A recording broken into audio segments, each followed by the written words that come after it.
हम text book में जो संस्कृत वर्णमाला लेसन दिया है वो पढ़ेंगे। जिसके पास टेक्स्ट बुक है उन्होंने मैं जो पढ़ती हूँ उसके ऊपर उंगली रखना है। जिसके पास बुक नहीं है उन्होंने मोबाइल पे देखना है, आपके राइट साइड में दिखने वाला है। अगर वो भी नहीं है, अगर दिखता नहीं आपको मोबाइल पे, तो आपने सिर्फ अच्छे से ध्यान से सुनना है। संस्कृत वर्णमाला भारत की सबसे प्राचीन भाषा संस्कृत है। संस्कृत भाषा को अनेक भारतीय भाषाओं की जैसे गुजराती, बंगला, हिंदी, मराठी, तमिल आदि की जननी कहा जाता है। जननी मतलब माता। हमारी राष्ट्रभाषा हिंदी भी संस्कृत भाषा से ही विकसित हुई है। भाषा का प्रयोग अपनी बात कहने यानी बोलने या लिखकर और दूसरे की बात समझने के लिए किया जाता है। भाषा के दो रूप हैं। एक है मौखिक और दूसरा है लिखित। मौखिक मतलब बोलकर, अगर हमें किसी को कुछ बोलना है, कहना है, तो हम बोल के, मुंह से बोल के कहेंगे, उसे कहते हैं मौखिक। और दूसरा है लिखित, अगर हमें किसी को कुछ कहना है तो हम लिख के भी बता सकते हैं। तो भाषा के दो रूप है, एक मौखिक और दूसरा है लिखित। अभी संस्कृत वर्ण, भाषा की सबसे छोटी इकाई वर्ण होती है यानी अक्षर होते हैं। सही क्रम में लिखे गए वर्णों के समूह को वर्णमाला कहते हैं। संस्कृत और हिंदी भाषा की वर्णमाला एक ही है, यानी आपने पढ़ा ही होगा, अभी मैंने बोर्ड पे भी पढ़ाया तो आपको समझ में आया होगा कि हिंदी और संस्कृत की वर्णमाला जो है वह एक ही है, सिर्फ उसका उच्चारण थोड़ा सा अलग है। संस्कृत वर्णमाला में कुल 46 वर्ण है, मीन्स षट्चत्वारिंशत् वर्ण है, जिन्हें दो भागों में विभाजित किया गया है। पहला है स्वर और दूसरा है व्यंजन। वर्ण को दो भागों में बांटा गया है। मैंने पहले बोर्ड पे एक्सप्लेन किया है कि दो भागों में कौन से बांटा गया है, स्वर और दूसरा है व्यंजन। पहला है स्वर। अभी स्वर किसे कहेंगे, तो स्वर वे वर्ण होते हैं जिनके उच्चारण करते समय किसी अन्य वर्ण की सहायता नहीं लेनी पड़ती। यानी स्वर क्या होते हैं, स्वतंत्र होते हैं। जब हम स्वर का उच्चारण करते हैं तो उसके आगे पीछे कोई भी दूसरा स्वर नहीं आता और कोई भी व्यंजन नहीं आता। संस्कृत वर्णमाला में स्वरों की कुल संख्या है 13 यानी 13। अभी ये स्वर कौन से हैं, तो अ, आ, ई, उ, रु, लृ, ए, ऐ, ओ, औ, ये 13 स्वर है। और देखो इनका उच्चारण करते समय, जब हम इनका उच्चारण करते हैं तो कोई भी दूसरा वर्ण या फिर व्यंजन इसमें नहीं आता। जैसे अ हम जब उच्चारण करते हैं तो उसके आगे पीछे दूसरा कौन सा भी वर्ण या व्यंजन नहीं आता, अ ही आता है। इस तरह से स्वर का उच्चारण करते समय हमें दूसरे किसी भी वर्ण या व्यंजन की सहायता नहीं लेनी पड़ती। स्वर स्वतंत्र होते हैं, इसीलिए उसे स्वर कहते हैं। दूसरा है व्यंजन। वर्ण का दूसरा प्रकार है व्यंजन। व्यंजन वे वर्ण है जिनका उच्चारण करते समय स्वर वर्ण की सहायता लेनी पड़ती है। यानी जब हम उच्चारण करते हैं व्यंजन का, तब हमें स्वर या दूसरे व्यंजन की सहायता लेनी पड़ती है। संस्कृत भाषा में व्यंजनों की कुल संख्या है 33 यानी 33। व्यंजन मूल रूप में, अभी ये जो व्यंजन होते हैं इनका मूल रूप कौन सा होता है, तो जब वो मूल रूप में होते हैं उस चिन्ह को कहते हैं हलंत। व्यंजन मूल रूप में हलंत के चिन्ह के साथ लिखे जाते हैं।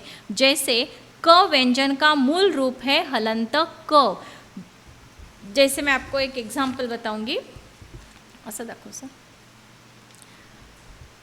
हलंत चिन्ह, ये जो आपको दिख रहा है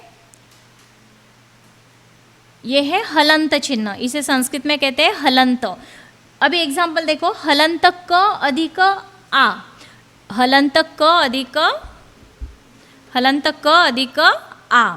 यानी ये जो हलंत क है इसमें जब तक आ ये स्वर गया ना तो उसका क्या बनेगा, का, तब ये पूरा क बनेगा। और जब हलंत, कौन से भी हलंत व्यंजन में कोई भी स्वर की मात्रा जाएंगी तब वो पूरा व्यंजन बनता है।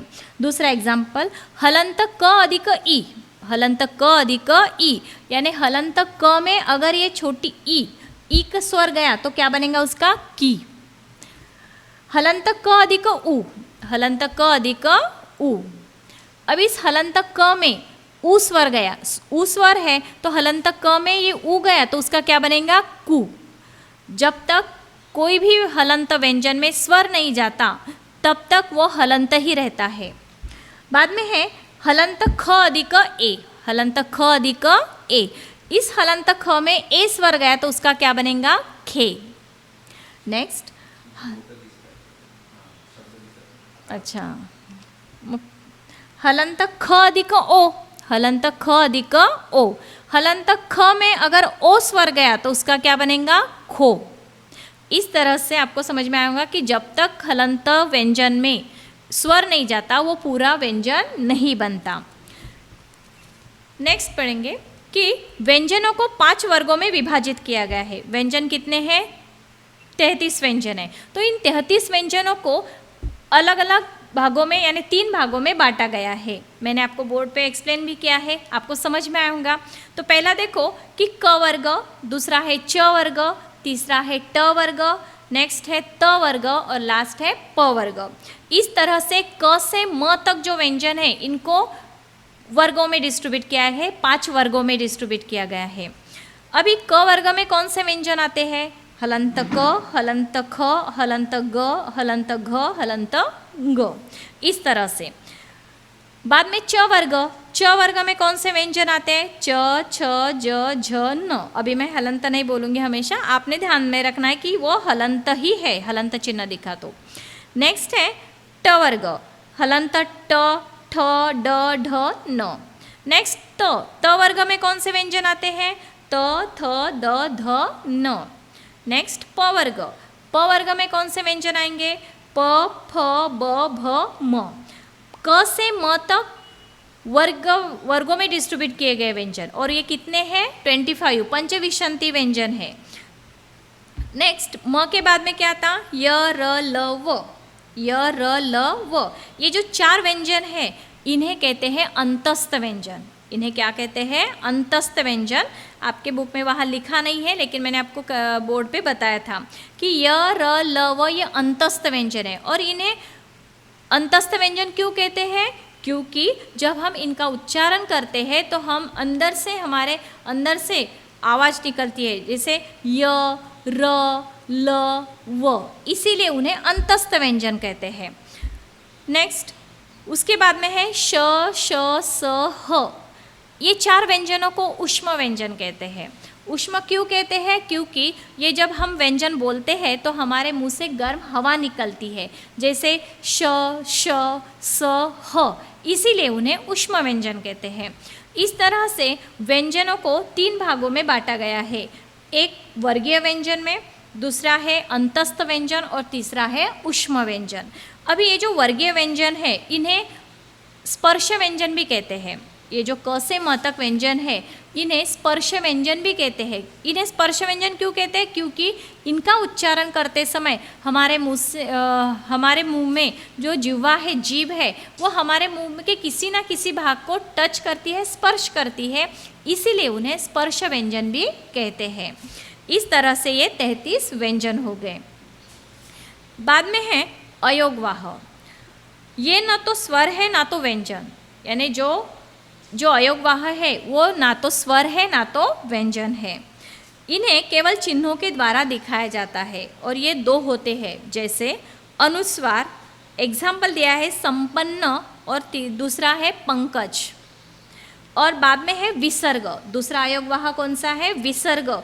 एग्जाम्पल है पुनः और नेक्स्ट है प्रातः। इस तरह से संस्कृत में अयोगवाह 2 है। कति अयोगवाहस्तः? अनुस्वारः विसर्गः इति द्वे अयोगवाह अस्तः। इस तरह से ये अपनी संस्कृत वर्णमाला हो गई है। इसके बाद में है एक्सरसाइज। अभ्यासः। अभी एक्सरसाइज में फर्स्ट क्वेश्चन देखेंगे। शुद्धम विकल्पम चित्वा रिक्त स्थानानि पूरयत। शुद्ध विकल्प चुनकर रिक्त स्थानों को पूरा कीजिए। Choose the correct option and fill in the blanks. आपको संस्कृत में ही क्वेश्चन अच्छे से पढ़ना है, क्योंकि एग्जाम में आपको संस्कृत में ही क्वेश्चन आता है, हिंदी या मराठी में, इंग्लिश में नहीं आता। पहला क्वेश्चन है, भारत की सबसे प्राचीन भाषा है। अभी भारत की सबसे प्राचीन भाषा लेसन में फर्स्ट लाइन में ही है, कौन सी है? संस्कृत। सेकेंड, वर्णों का क्रमबद्ध समूह रिकामी जगह कहलाता है। तो वर्णों का क्रमबद्ध समूह क्या कहलाता है? यानी वर्णों को अगर हमने एकत्रित किया सब वर्णों को एकत्रित किया तो उसे क्या कहते हैं? वर्णमाला। तो आंसर क्या है? वर्णमाला। थर्ड, वर्गों का नाम वर्ग के ब्लैंक वर्ण पर आधारित होता है। यानी वर्ग का, हमने वर्ग देखे ना, क वर्ग, च वर्ग, ट वर्ग, तो इन वर्गों में हर एक वर्ग में 5-5 वर्ण हैं। तो इन आप 5-5 वर्गों में देखा होगा कि फर्स्ट जो लेटर है, वर्ण है, उसके नाम से ही उसको वर्गों का नाम दिया है। तो वर्गों का नाम वर्ग के प्रथम वर्ण पर आधारित होता है। नेक्स्ट, संस्कृत वर्णमाला में कुल वर्ण है, यानी संस्कृत वर्णमाला में कितने वर्ण हैं? तो 46, यानी षट्चत्वारिंशत्। सेकेंड क्वेश्चन, शुद्धम उच्चारणम कुरुत, इसका उच्चारण आपको ही करना है। जैसे संज्ञा, पंखा, हिंदी, संपूर्णम, अनुस्वार का उच्चारण करना है ना, संज्ञा, पंखा, हिंदी, संपूर्णम। नेक्स्ट, विसर्ग का करना है अभी, रामः, शनैः शनैः, पुनः, स्वतः। थर्ड क्वेश्चन, निम्न वर्णेभ्यः व्यंजनानि पृथक् कृत्वा लिखत, निम्न वर्णों से व्यंजनों को अलग करके लिखिए, यानी separate the consonants from the following alphabets and right. अभी आपको जो आपके बॉक्स में दिया है ए, क, म, ये, तो इसमें से आपको क्या करना है? व्यंजन अलग करके नीचे आपको ब्लैंक दिए हैं उसमें आपको लिखना है। ये आपको ही लिखना है, आपको homework. Next question, fourth question है, व्यंजने ही सह स्वराण मेलयत लिखत च, व्यंजनों के साथ स्वरों को मिलाइए और लिखिए। Join the consonant with vowels and right. पहला क्वेश्चन है, हलंत च, च क्या है? हलंत, हलंत च अधिक आ, मीन्स हलंत च में अगर आ स्वर गया तो उसका क्या बनता है? चा। सेकेंड, हलंत ब अधिक उ, यानी हलंत ब में अगर उ स्वर गया तो उसका क्या बनता है? बू। नेक्स्ट, हलंत म अधिक रू, रू ये भी स्वर है, तो हलंत म में अगर रू जाता है तो उसका क्या बनता है? मृ। नेक्स्ट, हलंत स अधिक अ, हलंत स में अ गया तो क्या बनता है उसका? स। नेक्स्ट, हलंत ल अधिक ई, ल में, हलंत ल में अगर छोटी ई गई तो उसका क्या बनता है? ली। नेक्स्ट, हलंत फ अधिक ऐ, ऐ ये स्वर फ में गया तो उसका क्या बनता है? फई। हलंत न अधिक उ, हलंत न में बड़ा उ स्वर गया तो उसका क्या बनता है? नु। नेक्स्ट, हलंत ज अधिक औ, हलंत ज में औ गया तो उसका बनता है जौ। हलंत थ अधिक ई, हलंत थ में ई स्वर गया तो उसका बनता है थी। हलंत र अधिक ए, हलंत र में ए स्वर गया तो उसके एक स्वर की मात्रा एक रहती है, इसलिए वो एक मात्रा जाएंगी र में, उसका बनता है रे। नेक्स्ट क्वेश्चन है, निम्न व्यंजनानि वर्गानुसारेण लिखत, निम्न व्यंजनों को वर्ग के अनुसार लिखिए। Write the following consonants according to the group. ये आपको होमवर्क ही है कि आपको जो बॉक्स में दिया है, सर्कल में दिया है, ये ड, हलंत फ, हलंत छ, तो इसमें और साइड में आपको दिया है क वर्ग, च वर्ग, ट वर्ग, तो इस वर्गों में, इस सर्कल में से कौन से व्यंजन आते हैं वो आपको लिखना है। जैसे मैं एक आपको बता देती हूँ कि क वर्ग, क वर्ग में कौन सा आता है? इस बॉक्स जो सर्कल में दिया है उसमें से क वर्ग में क्या आता है? तो इसमें से आता है, क्या दिया है आपको? ख दिया है, और कौन सा दिया है? ग दिया है। तो इसका आंसर आपको आगे लिखना है कि क वर्ग में कौन से व्यंजन आते हैं, इस तरह से आपको वो करना है। नेक्स्ट है एक्टिविटीज़ में, देखिए ये फर्स्ट एक्टिविटी तो हम स्कूल में करेंगे। नेक्स्ट सेकेंड एक्टिविटीज़ है उसमें कि सभी छात्र छात्राएं अपने परिवारजनों के नाम लिखें तथा यह भी लिखें कि वे नाम स्वर से आरंभ होते हैं कि व्यंजन से। ये भी आपको आपके नोटबुक में या फिर रफ नोटबुक में करना है कि छात्र छात्रा मतलब आपके परिवारजनों में के, या फिर आपको जो भी नाम मालूम है वो आप नाम लिखना है, और वो नाम स्वर से स्टार्ट हुआ है कि व्यंजन से स्टार्ट हुआ है वो आपको लिखना है। नेक्स्ट, लिसनिंग स्किल्स मीन्स श्रवण कौशल्यम। इसमें मैं आपको सिर्फ ये भी आपको ही करना है, मैं अभी क्वेश्चन पढ़ती हूँ, आपने आंसर फट से लिखना है। जैसा, कौन सी भाषा सबसे प्राचीन भाषा है? साइड में आपको आंसर लिखना है। कौन सी भाषा सबसे प्राचीन भाषा है? सेकंड क्वेश्चन, संस्कृत को सभी भाषाओं की क्या कहा जाता है? संस्कृत को सभी भाषाओं की क्या कहा जाता है? थर्ड क्वेश्चन, संस्कृत वर्णमाला में कुल कितने वर्ण होते हैं? संस्कृत वर्णमाला में कुल कितने वर्ण होते हैं? लास्ट क्वेश्चन, संस्कृत वर्णमाला को कितने भागों में विभाजित किया गया है? संस्कृत वर्णमाला को कितने भागों में विभाजित किया गया है? ये आंसर आपको याद करके या लेसन पढ़ के आपको लिखना है। स्वमूल्यांकनम, सेल्फ असेसमेंट। स्वर और व्यंजन में क्या अंतर है? स्वर और व्यंजन में क्या अंतर है? तो क्या अंतर है? तो इसके लिए आपको क्या करना है कि स्वर किसे कहेंगे, स्वर कौन से हैं, कितने हैं, ये लिखना है।